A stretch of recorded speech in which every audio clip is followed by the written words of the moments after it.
Bonjour et bienvenue dans Animalis, une émission qui s'intéresse aux animaux. Et aujourd'hui, on va aller observer les castors, enfin le castor ou les castors, je sais pas du tout. Cette fois-ci, Fabien m'a dit qu'on n'avait pas besoin d'être hyper camouflé ou de venir en vert ou discret parce que de toute façon, le castor, il voit pas grand-chose. Il m'a dit, mets des habits un peu cool. On va mettre un accessoire qui est indispensable quand on va observer les castors.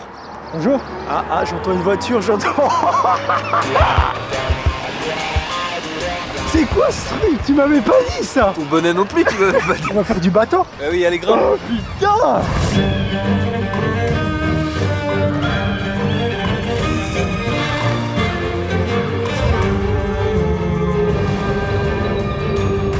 Ça, c'est du castor. C'est du raton laveur. Non, mais pour de vrai?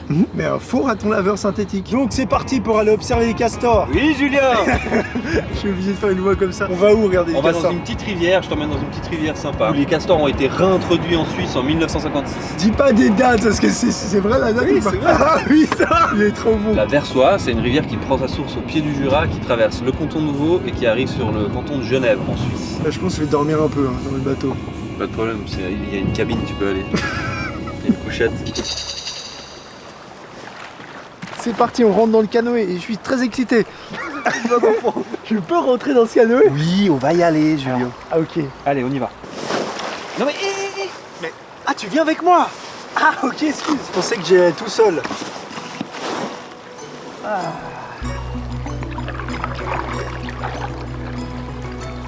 Il y a énormément de traces de castors, tu vois, toutes ces coulées qu'on peut voir sur le bord, les arbres coupés. Ça, c'est des coulées. C'est des tranchées dans les berges. Et les castors, ils utilisent ça pour aller à l'intérieur des terres. Attention, on est en train de mourir. T'inquiète. C'est une bonne trace de présence de castors parce qu'en fait, c'est des endroits où ils sortent de l'eau pour pouvoir aller se nourrir. C'est un animal herbivore, donc il mange des plantes. Tu gères le bateau, mon gars. Toi, t'es un Canadien, en fait. C'est tout mon chapeau, tout est là, tout est à cause du chapeau. Derrière nous, tu vois, il y a un joli barrage à part ça. Je sais pas si on le voit. C'est un des seuls animaux avec l'homme qui contrôle à ce point son environnement. D'ailleurs, tu vois là, il y a plein d'entrées dans la terre. Et ça, c'est des entrées où quand ils font des barrages, l'eau monte et après ils vont se promener à l'intérieur des terres. C'est une sorte d'ingénieur des eaux, quoi. C'est complètement un ingénieur des eaux, ouais. Je le savais. T'es trop fort. Il a un nom, ton bateau? Le Black Pearl. Ah, ça me plaît.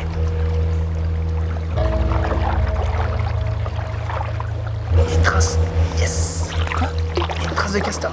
Une grosse trace. Et tu dois être fier de moi un peu. Attends, j'ai pas encore vu l'arbre. C'est vrai, t'as pas vu? Mais non. Allez, va vérifier cette trace.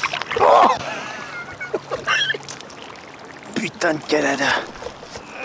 Donc là, on voit clairement que c'est un arbre qui a été attaqué par le rongeur. On voit un peu les traces dedans ici, vous voyez. C'est une trace un peu ancienne, mais je suis plutôt fier de ma trouvaille. Maintenant, Fabien, tu peux revenir ou pas? Ok, on continue, Cortez. Là, on est dans le Népal. T'as failli me décapiter avec ta palme. Ça passe? Non. Oh merde. Attends. Bon, il va falloir faire un peu de portage. Imagine, les castors, ils construisent des barrages. Et nous, on se galère pour passer un pauvre canot, quoi. Ça n'a aucun sens.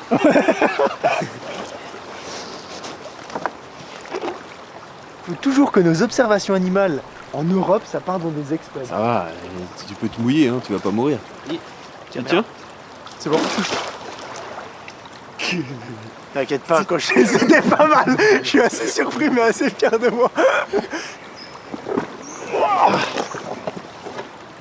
Bien joué, Beaver. Mac Beaver. Après, ça a l'air d'être bon. Bon, vu toutes les traces qu'on a trouvées, là, je pense que c'est un bon endroit pour faire un affût. Ça te dit, on revient ce soir et on regarde? Ouais, ça me paraît pas mal. C'est le gars qui fait genre, mais en fait, qui a aucune idée. Ok, Fabien, j'installe une petite caméra ici qui va pouvoir suivre notre petit affût au castor. Exactement. Tu vois la coulée qui est en face, là? Ouais. Encore au soleil, là, avec le petit rayon de soleil. Ouais. C'est celle-là qu'il va falloir qu'on surveille. Ok. Parce que... C'est son chemin de passage. Bah, écoute, il y a pas mal de traces, puis tu vois, ça a l'air d'être utilisé fréquemment. Ok. Donc on surveille la coulée, on surveille tout ce qu'il y a autour. D'accord. Et si tu vois un petit bout de bois qui flotte, Une sorte de petit bout de bois. dis-toi que c'est peut-être un bout de bois. Ou un castor. Ou un castor. Yes. Putain, il vient vers nous en plus.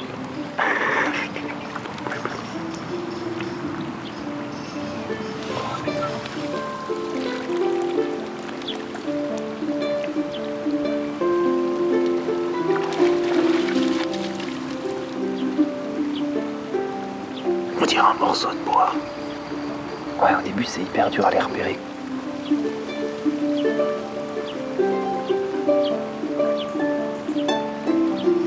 Regarde comme il mange, tu vois.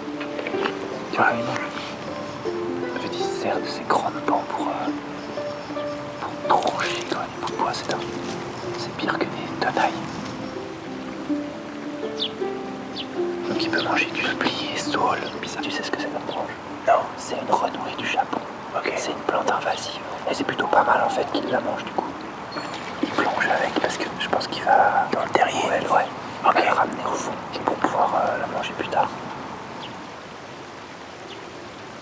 Elle est vraiment belle cette rivière, c'est juste dommage qu'on a ce sac plastique devant nous. Ouais, t'as raison, c'est dommage et c'est de plus en plus récurrent.